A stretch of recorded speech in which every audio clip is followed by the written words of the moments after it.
Future Club there. It is 8:40 now, 20 before 9. Let's see what's going on with your money on Wall Street. So far, it hasn't worked out to be a real pleasant month for the starting few days. Maybe we can turn it around today because I'm not seeing much. Well, no, I got one index that's got a slight shade of red on it right now in the futures, so it may not be a good one again today. Let's see if we can find any calming words from Phillip Statler from Statler Financial Services this morning. Phillip, do you have anything to smile about this morning? Hey, I'm trying to find something, Dave, but so far I'm afraid I'm coming up a little short.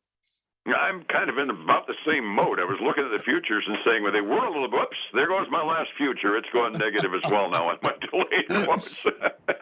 So much for my bright and shiny humor. Hey, I did find one thing. I want to be the calming voice, the calming influence this morning to everybody that's panicking. I found an article in one of my tip sheets.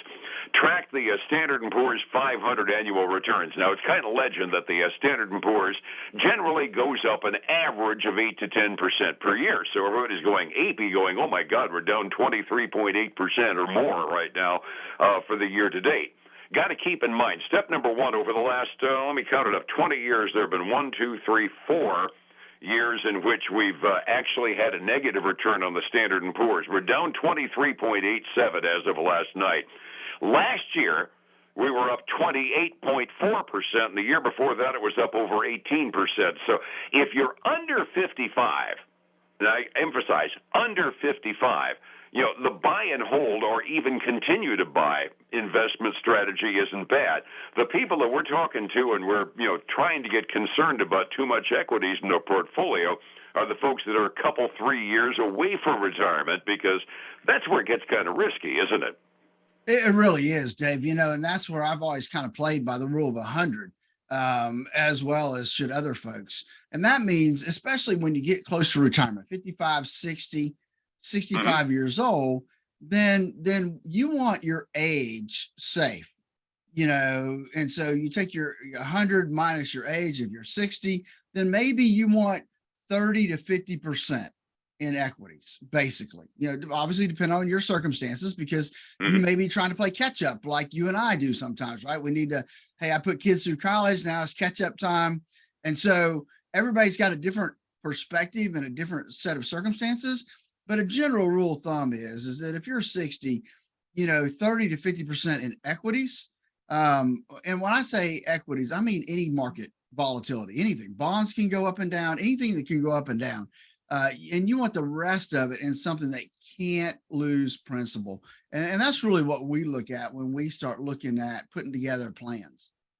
And it's kind of the rainy day mentality as well. I've heard the rule of 100, and it makes darn good sense.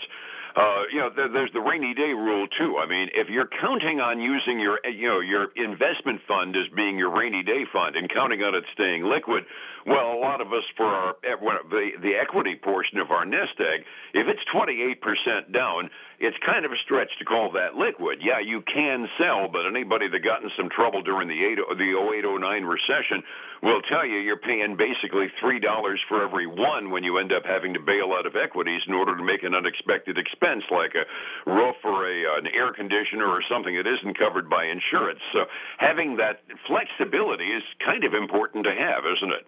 Well, it is. And that's why we preach that you need to have 3 to 6 months put in savings. I mean, yeah, you're not going to make hardly anything on it, but that's not why it's there, Dave. It's there for that rainy day, that emergency where you don't have to worry about it losing money, and it's obviously not going to make a lot of money right now, but you can grab it if you need it, right? So I tell people, look, our clients we try to keep them a minimum of $25,000 in savings. Understood. Yeah, there's something you've got invested in equities. If you regard it as your savings right now, well, your savings are upside down, so that's advice very well taken. Advice from the markets right now is kind of a split vote, it seems. We got kind of a disagreement between Europe and the United States. The European central banks, they're not very happy with our Federal Reserve right now, are they? No, I like this headline of this article I was reading. Is here comes the open revolt. A reeling Europe lashes out at the Fed for bringing us to a world recession. Folks, that's on our shoulders. That's on our Fed shoulders. Is they're the main cause of this. And I found this interesting that, as of November 2nd, we can pretty much figure we got a 0.75% hike coming. And that just means in 96 trading days, we've seen the fastest tightening campaigns from the Fed since Paul Volcker, your favorite guy. Oh, gosh, I just love that guy's name. Yeah, So, when we do that on the 2nd November, just watch the French and the Italians have a major league hissy fit at us, right? yeah. And the other thing, I mean, we've had the worst right now. The 10-year treasury is down 17%. That's the worst on record. Worst year ever. Talk about protecting a nest egg. Nothing like having your bonds go to heck in a handbasket as well. And the European banks are looking at kind of an opposite setting here. The Bank of England this morning actually announced that they're going to start doing the Ben Bernanke number. They're dipping in and starting to buy bonds in order to stimulate their economy. Boy, talk about two different worlds, huh? Well, yeah, they're they're buying them on sale too, so they're getting them at a deep discount right now, probably with interest rates continue to go up like they are. And that's an area that, you talked about bonds being down 17%, so much for safety. And that's what we tell people all the time is that, a market's a market, right? Whether it's an equity market or a bond market, they all have the opportunity to lose money. And we saw that in both of the major bear markets we've seen in the last 25 years, right? So bonds have been down significantly the same time stocks have been down, and that just doesn't work well. I mean, when I was in college, they taught us modern portfolio theory, and it just hasn't really hasn't done what it's supposed to do. Yeah, your rule of 100 that you were quoting always used to be the notion of your 100 minus your age, and that's the percentage that you want to have, in bonds, because bonds presumably were always rock stable. Well, bonds ain't rock stable anymore today. There are other investments that are much safer than bonds.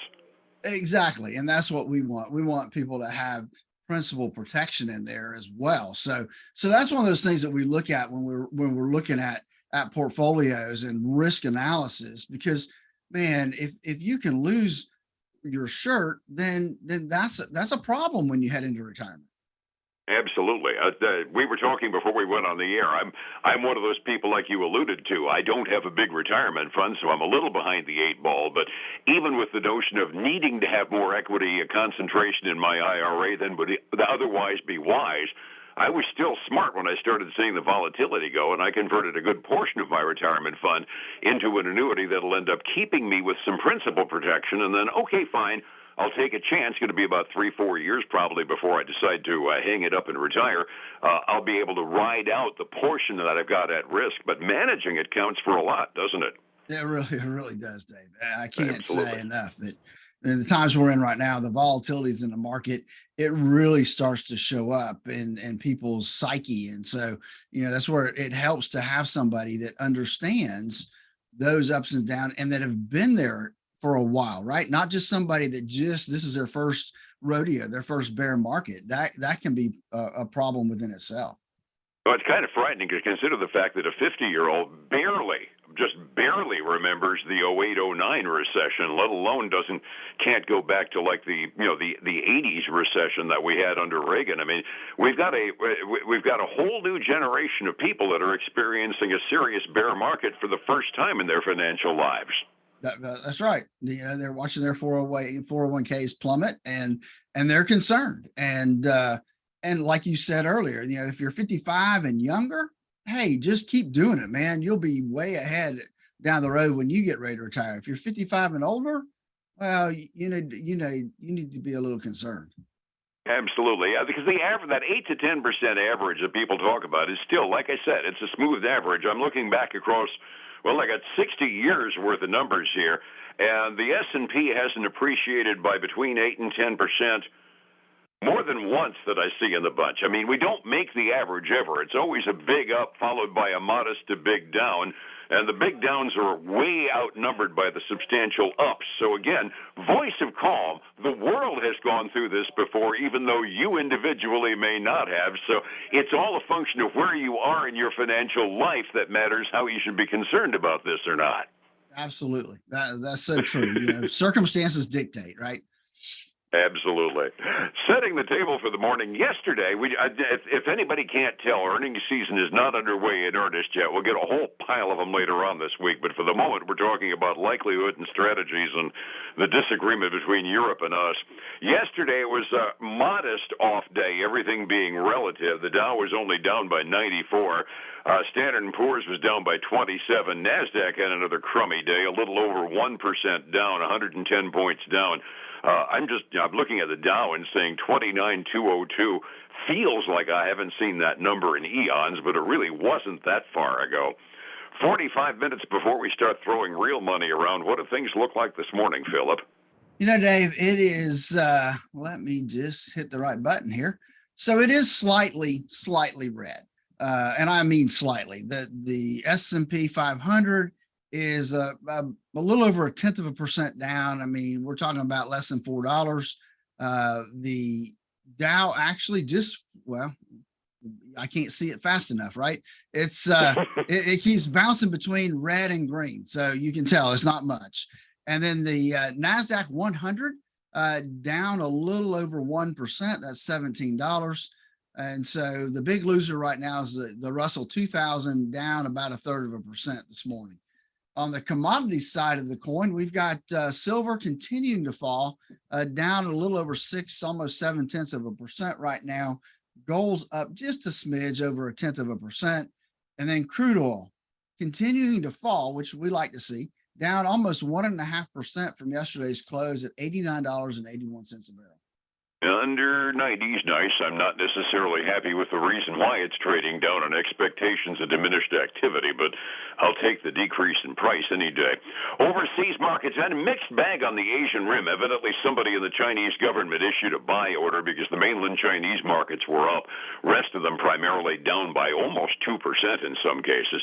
Europe is looking at us and saying, I don't think we like this. They're fractionally down for the most part halfway through their trading day. We've been alluding to it. Having some advice from somebody that's actually been there before is really valuable in times like this. How do I find to get that advice from you, Phillip?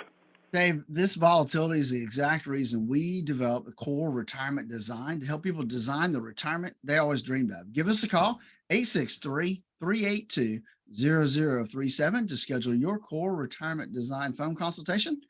And then join us this weekend for the Statler Financial Radio Show, 6 a.m. and noon on Saturday, 10 a.m. Sunday morning on Highlands News Talk, 730 and 95.3 FM.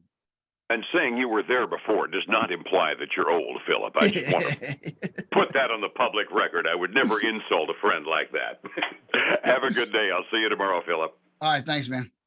Thank you. It's 105.7 Light FM and Statler Financial Services, Phillip Statler.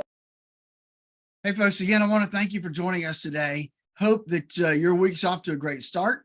Look forward to you joining us again tomorrow, same time, same place. Until then, have a great day, folks.